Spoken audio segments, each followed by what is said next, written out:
안녕하세요, 구독자 여러분. 자, 오늘 8월 27일 화요일입니다. 아침부터 좀 비가 오네요.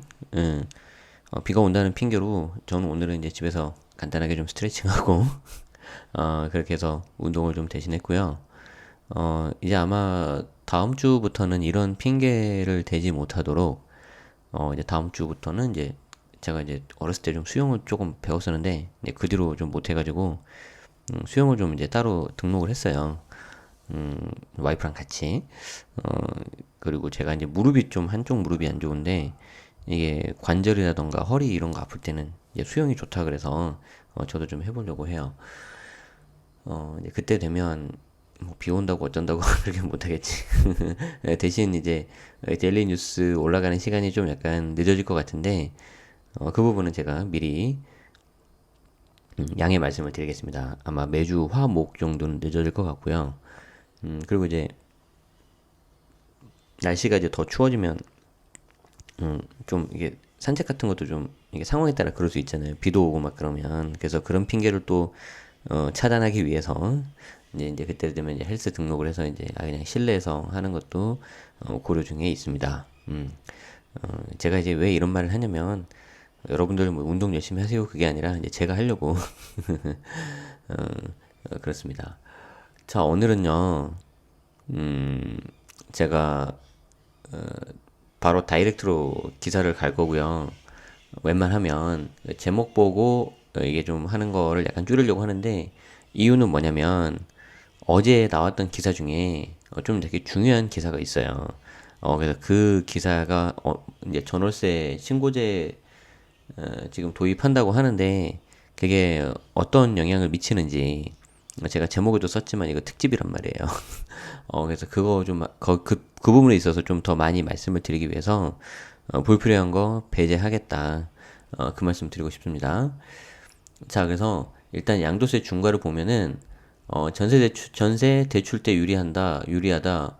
법인 아파트 거래 3배 껑충 뛰었다는데, 이거 엄밀히 말해서 전세 때는 별로 유리한 거 아니죠. 근데 이거 기사 잠깐 볼게요. 그리고 4차 산업혁명은 오늘은 좀 패스하고, 유튜브도 패스하고, 유튜브 보니까 맨 그 정치 이야기밖에 없어서, 제가 말씀드렸잖아요. 저 정치 이야기는 안 한다고. 그래서 패스. 자, 직장인. 직장인도 좀 좋은 내용이 많았는데, 오늘은 좀 넘어가야 될 것 같아요. 스크린 스포츠가 회식 장소로 뜬다. 쉬는 시간 아쉬운 직장인 가사노동 줄이기 대작전. 뭐 뻔뻔하죠. 이런 거 뭐 누구 시켜서 한다는 거고. 책상에 엎드려 자거나 다리 꼬거나 이거 척추 밸런스 무너진다. 건강 조심하시고요. 그리고 일본 브랜드 옷 입기 민망. 이미 산 것은 문제 없다. 아, 참나. 자, 블루보틀도 합류한대요. 블루보틀 역삼정이 들어선 와우. 이거 일단 패스. 야, 이런 거는 좋아요. 기명하게 직장에서 살아남기. 나는 어떤 성장 시스템을 갖추었는가. 되게 좋은 기사인데. 한번 이거 관심 있는 분들은 기사 제목만 좀 해가지고 잠깐 보는 것도 괜찮을 것 같습니다. 제가 보관용으로 하나 그냥 하나 해놓을까? 자, 이렇게 해가지고 어,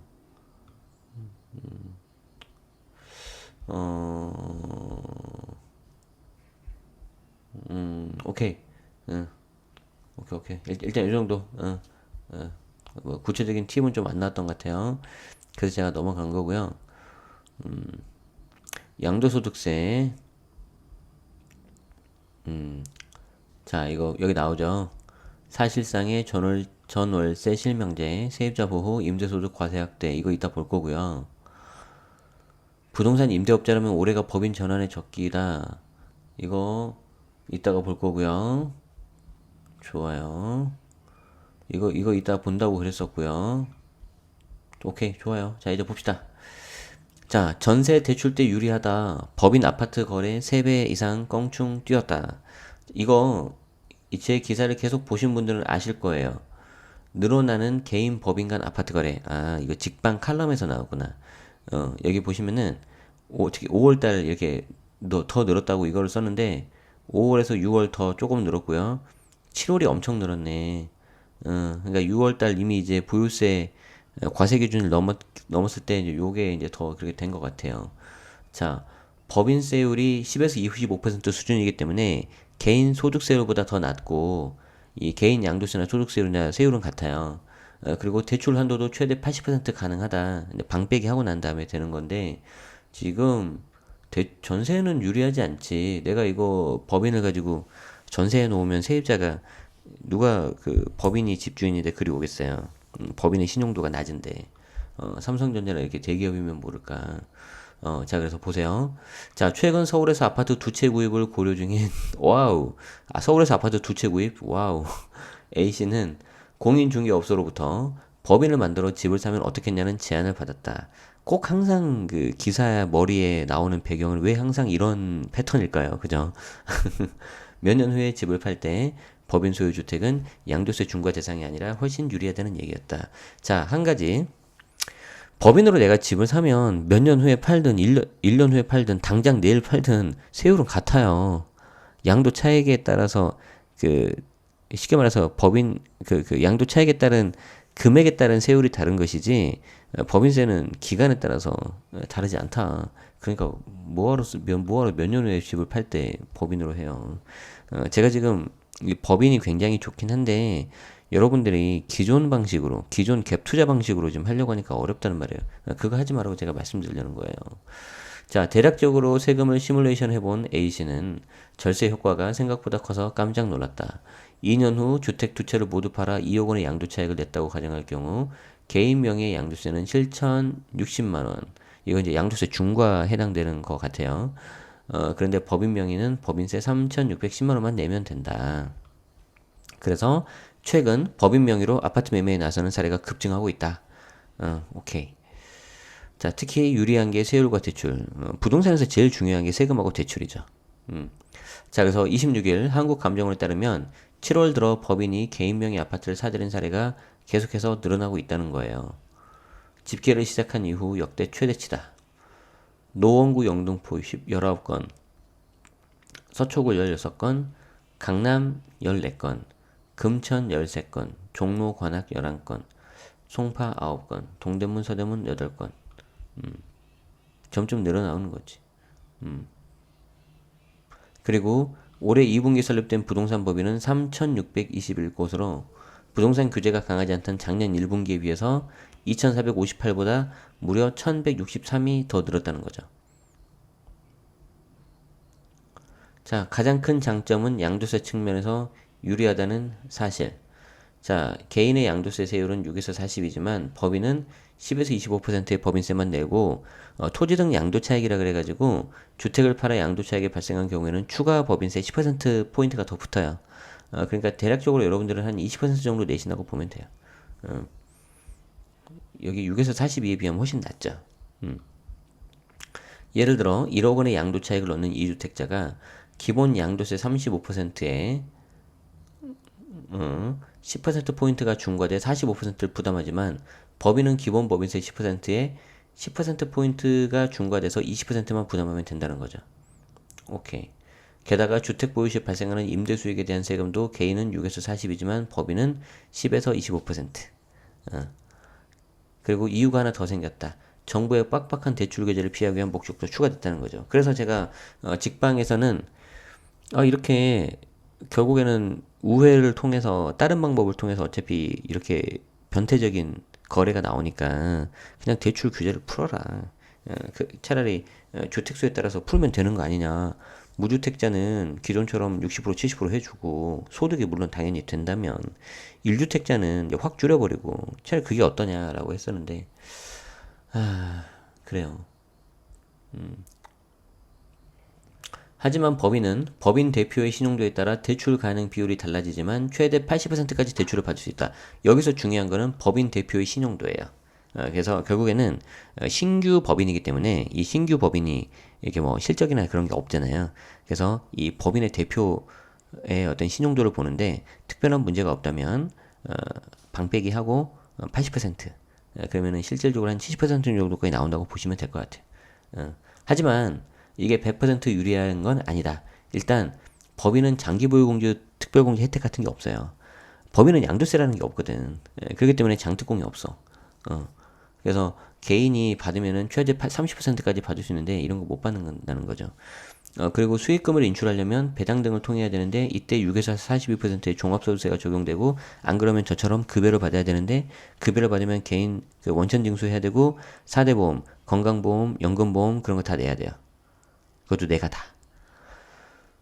그리고 법인 소득에 대한 세무신고 절차가 복잡해서 추가 비용 발생할 수 있다. 이건 무조건 기장하셔야 돼요, 법인은. 그래서 개인처럼 주먹구구식으로 하다가는 큰일 난다. 저는 꼭 그거 강조하고 싶어요. 그래서 이제 여기 보면 법인을 통한 절세 효과를 극대화하려면 많이 그리고 오래 갖고 있어야 되기 때문에 별로 이게 몇 개 안 되신 분들은 저는 안 하셔도 될 것 같고요. 법인에서 주택 매각으로 인한 수익금을 배당으로 빼지 않고 쌓아놔야 과세 이혼 효과 누릴 수 있다고 설명한 거예요. 그러니까 결국에는 내가 돈 벌자고 이렇게 법인으로 한 건데 이 법인 계좌에 묶이면은 그걸 뺄 때 또 약간 애로사항이 있을 수 있단 말이에요. 그때 또 세금이 또 부과되고 그리고 중간에 관리비도 나가고 그렇기 때문에 그거를 잘 어, 한번 하셔야 되고 따져 보셔야 되고요. 제가 길게 설명은 못 하는데 그냥 갭 투자 하시려는 분들 있죠. 5억짜리 집인데 전세 3억이야. 근데 그냥 5억 그거를 법인으로 사. 그리고 어떻게든 막 3억 꾸역꾸역 전세 맞춰. 그리고 남은 금액 집어넣고. 그거 하지 마요, 그냥. 갭 투자 하다가 전세 한 바퀴 2년. 일단 첫 번째, 어, 갭 투자 할 수 있는 그 세입자 찾기가 어려워요. 아까 말씀드렸지만, 집주인이 법인이면 잘 안 간다 그랬잖아요. 두 번째, 이 사람이 전세자금 대출을 받아야 되는데 집주인이 법인이면은 전세자금 대출 받을 수 있는 상품이 LH 거 하나밖에 없어요. 제가 알기로. 물론 또 어떻게 하면 되긴 될 텐데 가뜩이나 요즘에 세입자 구하기 힘든 상황이라면은 아쉬우겠죠. 그리고 세 번째 이유가 뭐냐면 내가 만약에 전세 갭 투자를 했는데 2년 있다가 이제 판단 말이에요. 2년 있다 파는데 지금 이런 기사가 계속 나오고 있잖아요. 이런 기사. 개인 법인 간 아파트 거래가 계속해서 늘어나고 있다. 이런 기사가 계속 나오는데, 제가 이거 안 켰구나. 저거 나오면 정부가 모르겠어요? 안단 말이에요. 그러면 나중에 이 법인에 대해서 추가 규제 들어갈 수 있겠죠? 추가 규제 들어가면 어떻게 들어갈까? 이거 추가 규제 어떻게 들어가냐면, 아까 토지 등 양도차익 10% 들어간다 그랬잖아요. 그래서 10에서 20%였잖아요. 한 30% 잡아버리면은 10 플러스 30에서 40 돼버려요. 그러면 그냥 꼼짝없이 갇힌단 말이에요. 제 말 이해되죠? 그러니까 잘 생각해 보시라는 거고 저라면 그렇게 안 하겠어요. 법인으로 저는 부동산 임대업을 하는 게 아니라 물론 임대업 한다고 냈지만 저는 차라리 매매업 할 것 같아요. 그냥 법인으로 집 사요. 그리고 등기 쳐버려요. 당연히 법인에 돈이 있어야 되겠죠. 그리고 그냥 그거 인테리어 깨끗이 하고 그거 그냥 실거주자 또는 투자자한테 파세요. 그리고 한 채당 뭐 얼마 남기는 거지 뭐. 제가 봤을 땐 그게 제일 깔끔해. 제가 봤을 땐 그렇습니다. 그래서 저라면 법인 투자를 그렇게 할 것 같아요. 자, 하나 더 볼까요? 자, 기업 성장 컨설팅, 부동산 임대업자라면 올해가 법인 전원의 적기다. 그런데 어떤 사람 얼굴 나오고 스타리치 어드바이저 나온 거 보니까 광고예요, 광고. 광고인데 한번 보자고요. 어떻게 광고하는지. 자, 봅시다. 자, 현 정부는 뚝뚝뚝뚝뚝뚝뚝뚝뚝뚝뚝뚝뚝뚝 오케이. 자, 전주에서 부동산 임대 사업을 하고 있는 곽 대표가 20년 전 부모님께 물려받은 상백평 규모의 단독주택을 헐고 5층짜리 상가 건물을 신축하는 것을 시작으로 총 3개의 건물을 소유하고 있습니다. 자, 일단 사이즈가 다르죠. 건물이 3개래요. 나는 이제 어떻게 한번 갭 투자 한번 해보려고 하는데 이렇게 좀 사이즈가 다르고 임대소득이 많은 경우에 유리한 거예요. 이게 좀 아까 우리가 봤던 거하고 좀 달라요.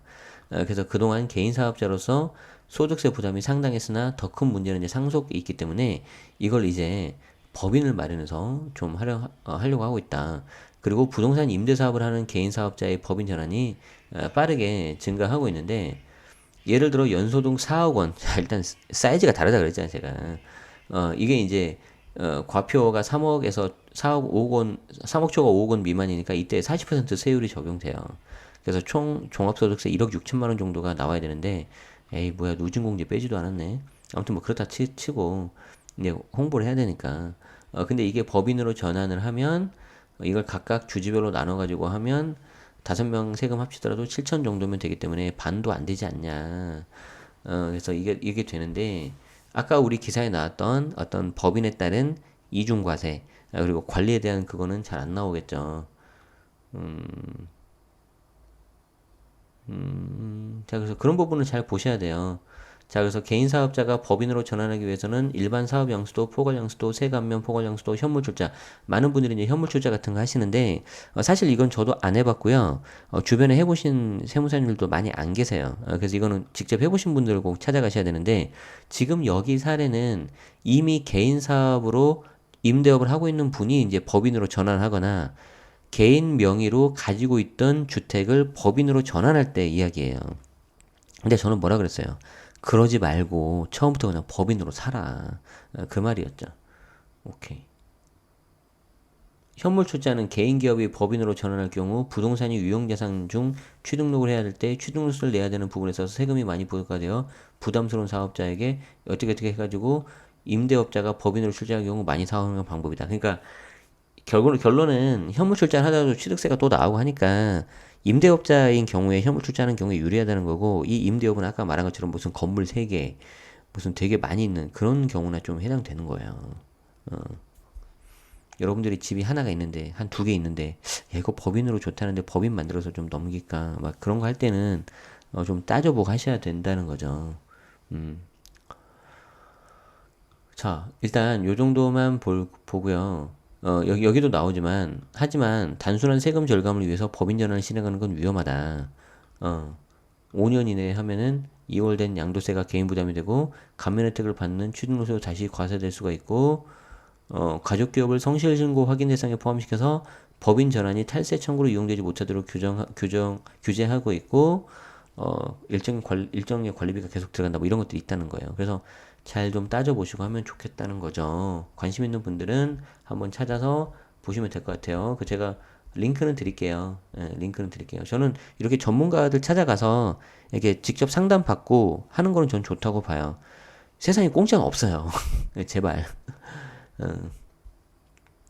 자, 이제 오늘의 핵심을 볼 텐데, 자, 이게 핵심, 이게 핵심.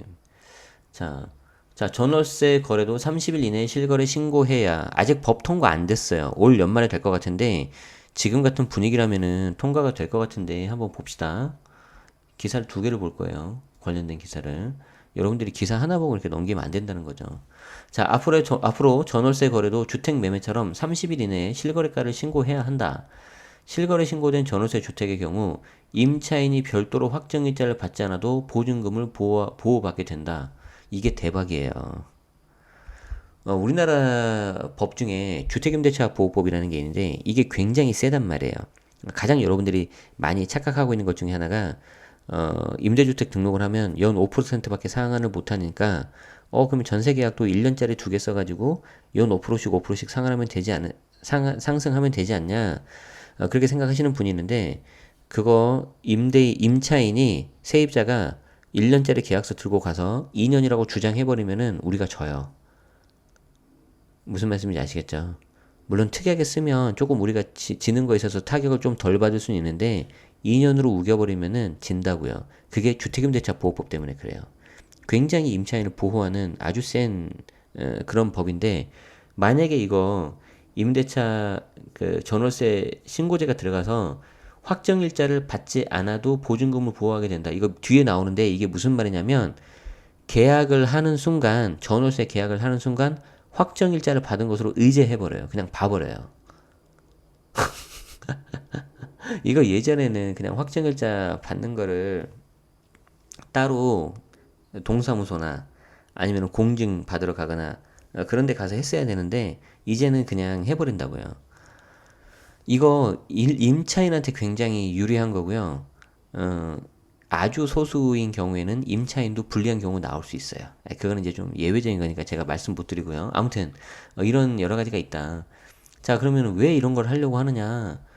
이런 걸 해야지 그동안 임대소득세를 내지 않던 임대인의 경우 전월세 내역이 공개돼서 임대소득에 대한 세금을 내야 될 것으로 보인다는 거죠. 이게 이제 겉으로 드러나는 가장 표면적인 거고 여기서 안 끝나요.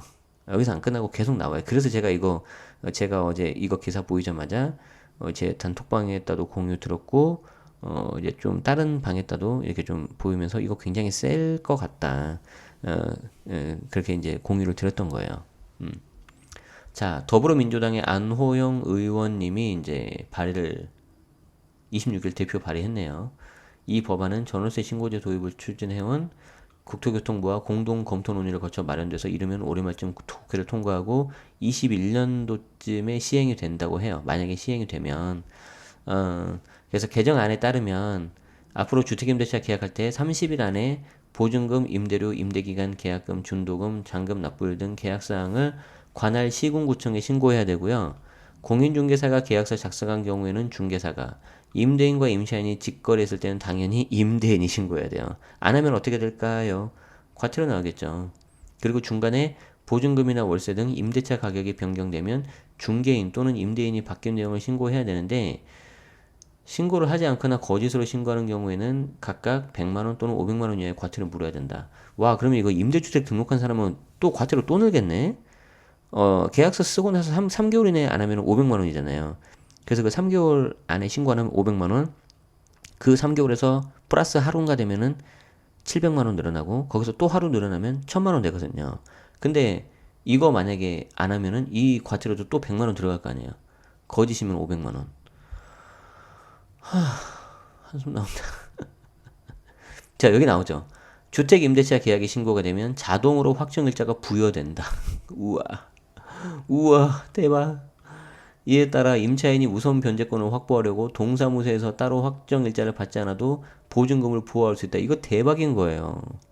이거 대박인 거다. 특히 경매 공부라든지 이 부동산 계약 쪽으로 공부하신 분들은 이게 얼마나 센지 아실 거예요. 특히 경매 쪽. 야, 이제 경매할 때 재밌어지겠다. 이거 확정일자 어떻게 알 수도 없고, 이거 무슨 계약일을 내가 어떻게 하냐, 이거. 오피스텔과 고시원 등 비주택은 전월세 신고 대상에서 제외된다. 또 속지 마세요. 이 오피스텔이 상가용, 업무용일 때 이런 거고, 주거용 오피스텔은 당연히 들어가겠죠. 자, 개정안은 공포된 후 1년이 경과한 날로부터 최초로 계약이 체결되는 주택부터 적용이 되기 때문에 만약 법안이 올해 말 통과되면 2021년부터 임대차 신고제가 적용된다는 거예요. 와, 이거 좀 약간 좀 정리를 해봅시다. 제가 좀 중요한 거 나오면 이렇게 좀 정리를 하는데요. 이거 보세요. 진짜 너무 친절한 거 아니야 이게? 야, 이렇게 정리까지 해주고. 전월세 신고제. 30일 이내 실거래가 신고. 만약 기간 넘으면 과태료 100만원. 거짓 신고 과태료 500만원. 그리고 이게 대박이죠.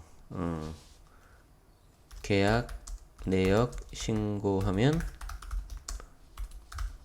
계약 내역을 신고하면 확정일자 이게 자동 부여. 와, 그러면 임차인한테 엄청 유리한 거죠. 임차인에게 엄청 유리. 그리고 계약 내역 변경 사항은 중개인, 부동산 중개인 또는 임대인이 신고. 이걸 신고 안 하면 여기 제가 적은 거죠. 30일 이내 행해되는데 이 기간 넘으면 요 과태료.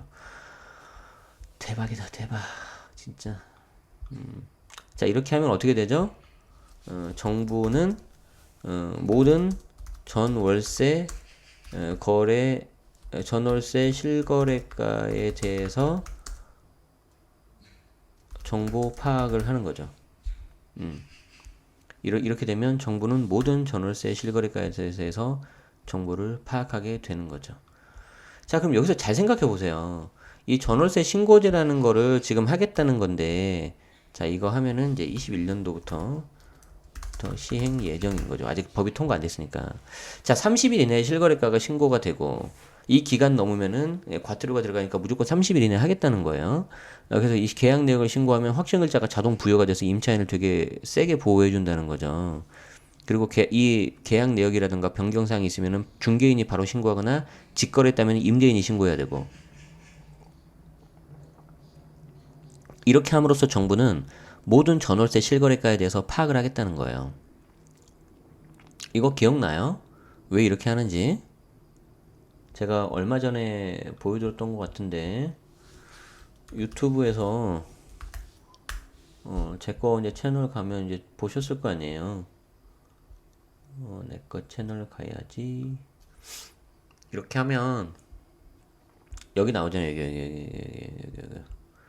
다운 업계약서 다 걸리는 이유. 그래서 밑에 제가 뭐라고 그랬어요? 부동산 알파하고 RHMS. 이 RHMS에 가면 제가 이거 다 걸린다 그랬잖아요. 기억나시죠?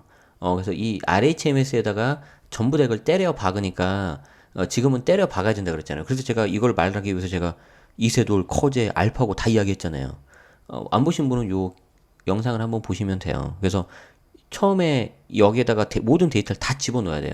그래서 이 모든 데이터를 다 집어넣어야 되기 때문에 지금 정부가 이렇게 하는 거예요. 제 말 맞죠? 제 말 맞잖아요. 지금 이렇게 한다는 거예요. 자, 그럼 우리는 여기에서 끝나면 안 된다. 이 다음 넥스트 스텝에 대해서 한번 예상을 해야 되는데 그 넥스트 스텝에 대해서 예측할 수 있는 기사가 나왔어요. 어제 동시에. 잠깐만 기다려 보실래요?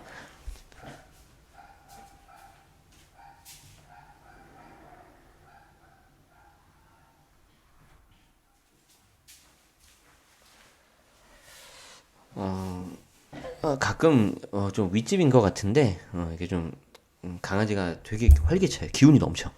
그래가지고 자 좋아요. 저희 집은 이게 바로 옆에 이제 보면 이제 저희 집이 1층인데 밑에 로비층이 있어서 높이는 2층이라 그랬잖아요. 근데 이제 좋은 게 애가 마음대로 뛰어놀아도 좋은 것도 있지만 앞에 이제 나무가 바로 보이니까 되게 무슨 개인 정원이 있는 것 같아요.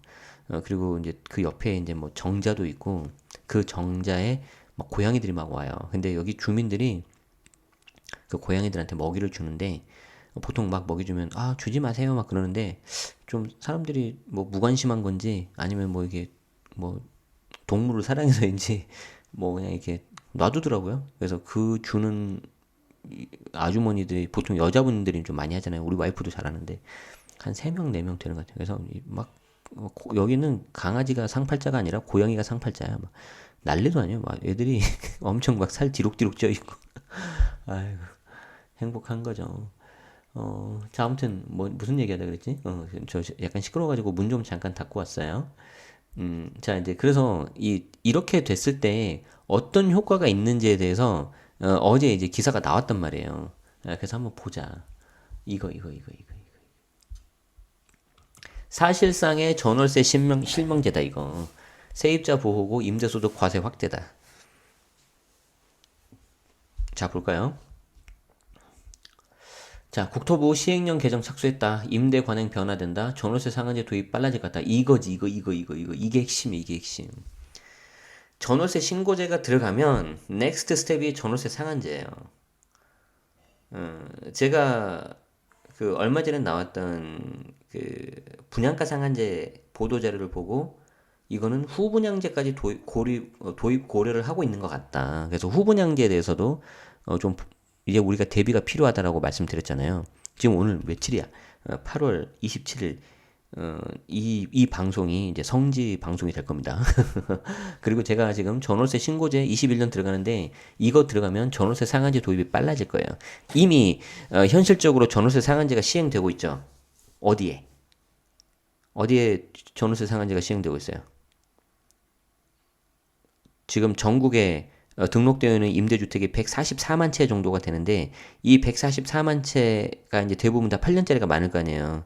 5년짜리도 물론 있겠지만 4년짜리도 있긴 있는데 4년짜리 했다가는 제가 세제 혜택 못 받는다고 했잖아요. 그러니까 내 인생에서 4년짜리 임대주택은 없는 거예요. 못 믿으시겠으면 4년 하고 등록 해지해 보세요. 그동안 받았던 세제 혜택 중에서 종부세, 양도세 이건 토해내야 되니까. 아무튼 이미 그 5년짜리, 8년짜리 집에 대해서는 특별한 사유가 없으면은 임차인이 나갈 수 있어 못 나가요? 못 나가요. 못 나가요. 그래서 이미 거기에 대해서는 5% 적용을 하기 때문에 현실적인 전월세 상한제가 되고 있는 거죠. 그런데 이 전월세 신고제가 들어감으로 인해서 이제 더욱더 그 전월세 상한제가 빨라지는 거예요. 왜 전월세 상한제 하는지 아시겠죠? 이게 뭐 부동산 가격, 집값이 오르는 원리에 여러 가지가 있지만 일단 뭐 거래가 많아야 되고 뭐가 많아야 되고 많은데 그 중에 하나가 여러 요소 중에 하나가 뭐 내가 살려고 했던 집이 뭐 5억인데 내가 거기에 전세 3억을 살고 있었어. 근데 어느 순간 보니까 전세가 계속 먼저 올라서 얘가 한 4억 정도 돼. 아, 그럼 내가 내 돈 1억 더 보태면 그냥 그 집 사는 거잖아요. 그러면 이제 나중에는 그 매가가 오른단 말이에요. 이번에 서울 수도권 상승장이 그렇게 됐잖아요. 초반에 15년, 16년도에. 그러니까 어느 정도 그 갭이 작은 것도 매가가 올라가는 이유 중에 하나일 수도 있다는 거예요. 근데 전월세 상한제가 돼버리면 안 올라가잖아요. 근데 그 집이 그런 집들이 다 대부분이야. 그럼 대부분 다 전월세가 안정이 돼. 그러면 집값이 좀 안 올라갈 수 있죠. 그리고 그렇게 되면은 좀 재미없잖아요. 사람들이. 투자하는 사람들이. 에이, 나 이제 부동산 안 해. 그냥 나도 뭐 전세, 월세 살지 뭐. 이렇게 돼버릴 수 있는 거죠. 물론 이제 그에 따라서 공급이 부족하니까 폭등할 수는 있는데 등록한 거에 대해서는 폭등하면은 이제 과태료 나오잖아요. 더 무서운 건 이제 올해 바뀐 게 세금 혜택 못 받아버리고. 그러니까 이런 기사 한 줄로 가지고도 여러 가지 시나리오를 쓸 수 있다는 거예요. 어떻게? 날마다 데일리 뉴스를 들으면. 물 한 잔 마시고요.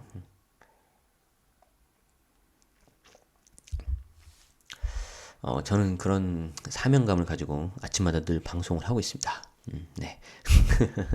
자, 봅시다. 그래서 이 두 줄에 굉장히 중요한 내용이 나왔다.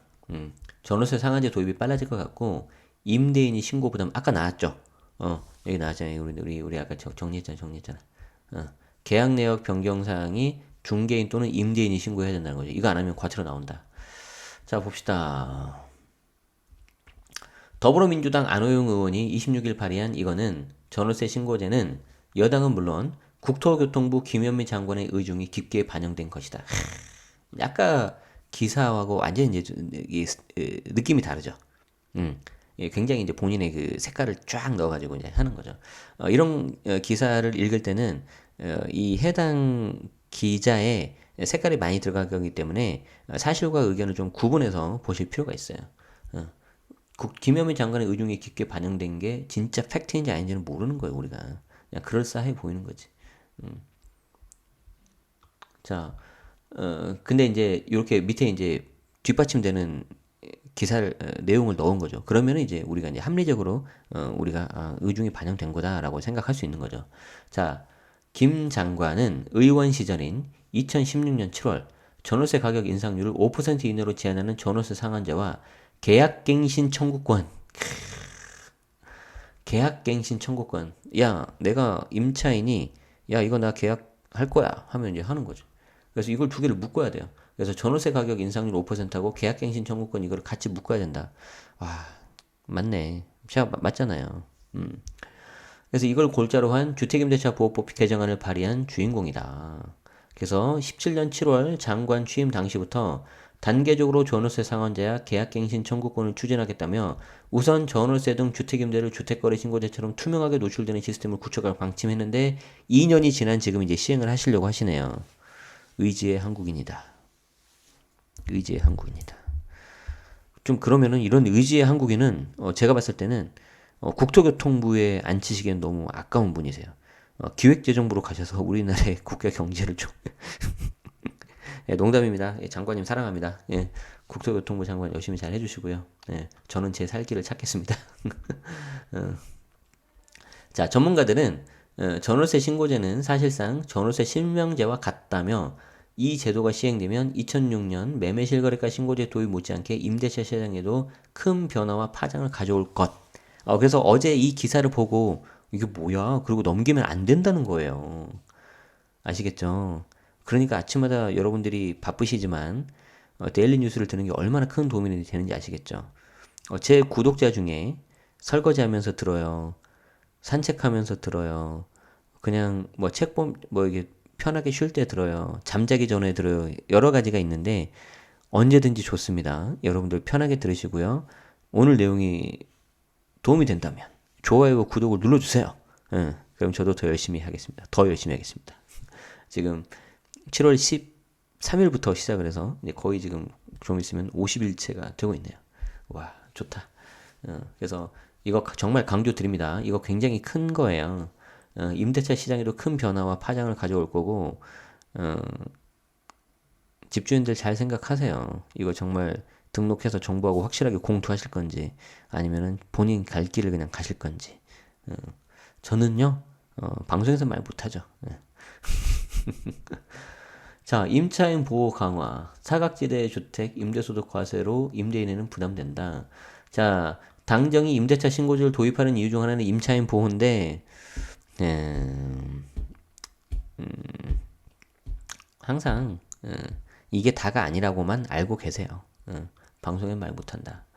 그래서 임차인이 확정일자의 필요성을 잘 몰라서 신고를 하지 않은 경우도 있지만 집주인 등이 과세 등을 우려해 임차인에게 확정일자를 신고하지 못하도록 제약하는 경우가 있는데 그래서 신고 의무화가 필요하다는 거다. 이거 말은 이렇게 임차인 보호고 실제로는 전체를 다 파악하려고 하는 거예요.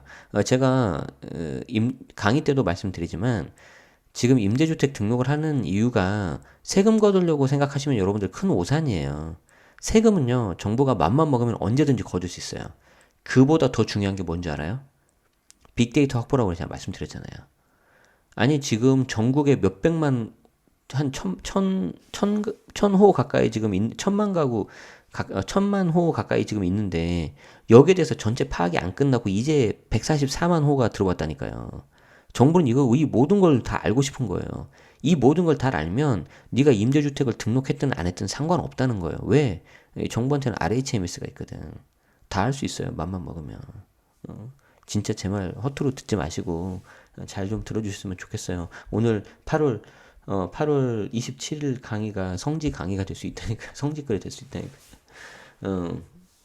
그래서 여기 보면 전월세 실거래 명세를 신고하면 이 전월세 실거래 명세를 가지고 그냥 동사무소에서 확정일자 받은 것으로 의제 처리하겠다는 의제 처리. 의제. 그냥 그렇게 봐버린다는 거예요. 와, 이게 진짜 무서운 거예요.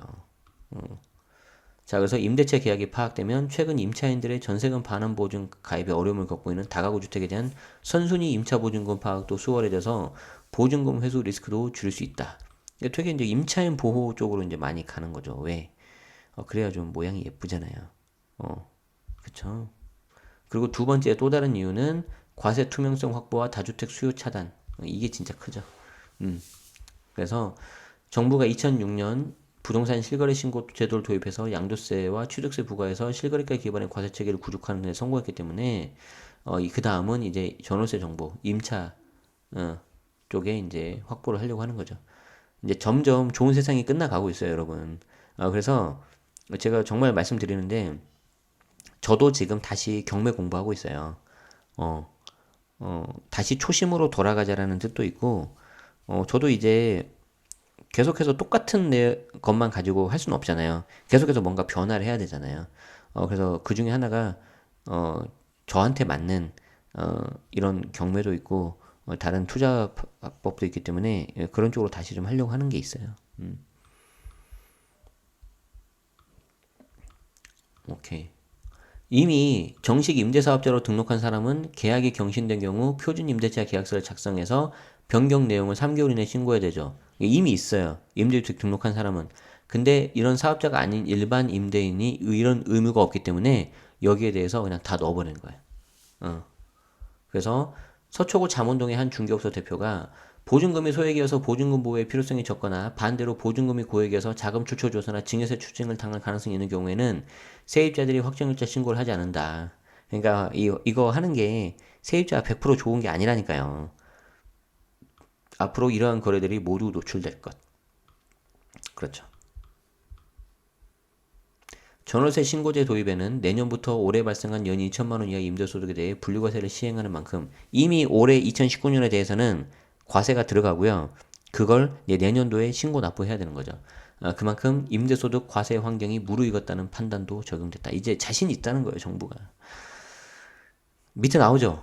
국세청 자체적으로도 국토교통부의 주택임대차 정보 시스템 RHMS와 별도로 인별주택 보유 현황, 임대차 내용 등을 통합 관리할 수 있는 주택임대소득 신고 안내 모델을 구축해서 임대소득 세원 발굴에 적극적으로 나서고 있다. 와, 알파고가 하나만 있는 줄 알았는데 두 개가 있네. 우와, 와, 이제 끝났다. 그러나 보다 정확한 임대소득 과세를 위해서는 전월세 신고제를 통한 계약 내용 파악이 필수다. 전월세 거래하면 30일 내에 신고해야 된다. 그래서 신방수 세무사님 나오셨네요. 책 많이 쓰시죠? 저도 도움 많이 받고 있습니다. 고맙습니다, 세무사님. 인사 한번 드려야지. 2천만 원 이하 분리과세도 정확한 전월세 거래 명세 없이는 미신고자에 대해 추정 임대료를 부과할 수밖에 없다. 이게 그때 RHM에서 제가 설명드렸었죠. 한국감정원 데이터 가지고 전월세 신고제 도입으로 임대료가 낱낱이 파악되면 과세당국이 손쉽게 세금 부과할 수 있고 다주택자들의 주택 구입 의지를 꺾은 압박 수단이 될 것. 그래서 집값을 찾겠다는 거예요. 그림 딱 사이즈 나오죠. 전문가들은 전월세 신고제 도입으로 전월세 상한제 시행도 급물살 탈 걸 보고 있는 거죠. 그래서 전월세 상한제, 계약갱신 청구권 등을 도입하는 내용의 주택임대차 보호법 개정안이 이미 국회에 계류돼 있다. 와. 임대차 신고제의 종착역은 전월세 상한제 도입이 될 것이다. 매매시장이 2006년 실거래가 제도 도입으로 다운계약서가 감소하고 양도세 탈루가 줄었듯이 신고제 도입으로 임대시장의 투명화에 도움이 될 것. 자, 그렇지만 부작용도 있을 거다. 빈번하게 신고 부담을 해야 되고 임대료 전가 우려. 그러니까 결국에는 야 내가 못하니까 임대료 전가하는데 이 임대료 전가 못하게 5% 막았잖아요. 그래서 임대주택 등록을 하신 분들은 조심해야 된다는 거고 이렇게 되면 내가 임대주택 등록할까 말까에 대해서 뭔가 의사결정이 조금 더 명확해지지 않으세요? 제가 그 다음은 말씀 못 드려요. 들으시려면 아시겠죠?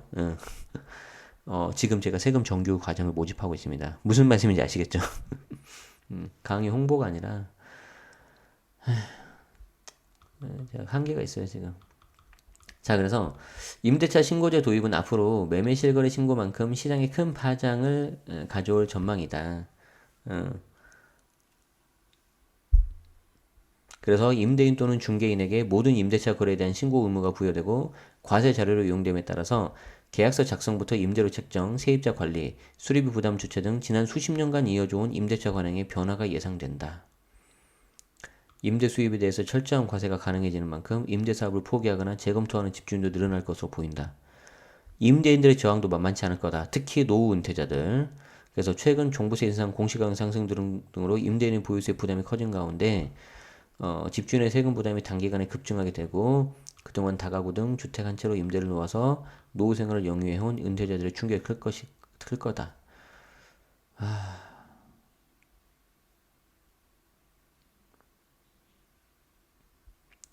자, 보세요. 중개 수수료를 아끼려고 임대인이 임차인과 직거래를 하는 경우도 많았는데 이거 나중에 이 내용 자체를 모르는 임대인이 어, 어떤 단속 같은 거 걸리면은 이거 과태료 맞는데 예를 들어서 매달 임대차 변경 내용을 신고해야 되는 경우도 있어요. 뭐 이렇게 짧게 거래하는 경우도 있잖아요. 1년, 2년 단위 안 하고. 그리고 온라인에 익숙치 않은 노년층은 신고 자체 하려면 매번 거기를 가야 되는데 부담스러운 건단 말이에요. 이거 신고 안 하면 과태료 100만 원이에요, 지금. 거짓 신고하면 500만 원이고. 그리고 이제 다가구가 임대료도 싸고 보증금도 500만 원, 1000만 원 이렇게 소액인 거 많은데 이런 것까지 신고 의무화하면 어떻게 되냐. 중개사들도 반발이 크죠. 매매에 이어서 전월세 거래에 대한 신고까지 하면 중개 수수료 수입도 고스란히 노출되는.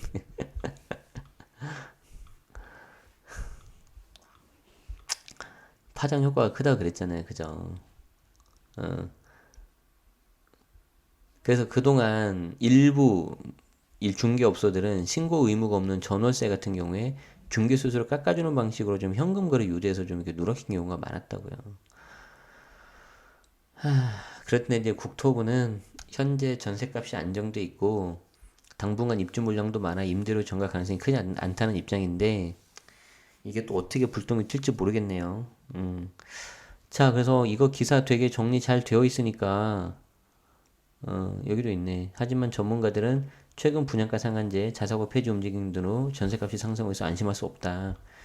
임대료 정가 여부는 수요 공급 물량에 따라 결정되겠지만 상한제 시행 등으로 서울의 주택 공급이 줄어들 수 있는데 3기 신도시 건설이 서울의 임차수를 얼마나 분산시켜 줄지가 의문이다. 음. 그리고 저는 여러분들한테 말하고 싶은 게 이거예요. 최근 다주택자 임대인에 대한 정부 규제로 주택임대 사업을 포기하거나 줄이고 상가 등으로 포트폴리오를 재편하는 수요가 늘어날 것으로 전망이 나오는데 상가 고가 겸용주택도 지금 막혔죠. 어, 어제 말씀드렸잖아요. 그죠? 다 연계되어 있어요. 그래서 예를 들어서 일부 지역의 고액 임대주택을 중심으로 시범 사업을 진행한 뒤 점차 전국 단위로 확대해가는 것도 바람직하다는 입장이라는 거죠. 그래서 임대 보증금이 높은 서울 요런데 이제 3억 원 이상 주택에 대해서 먼저 시행하자는 거죠. 왜 갑자기 소리가 났지? 죄송해요.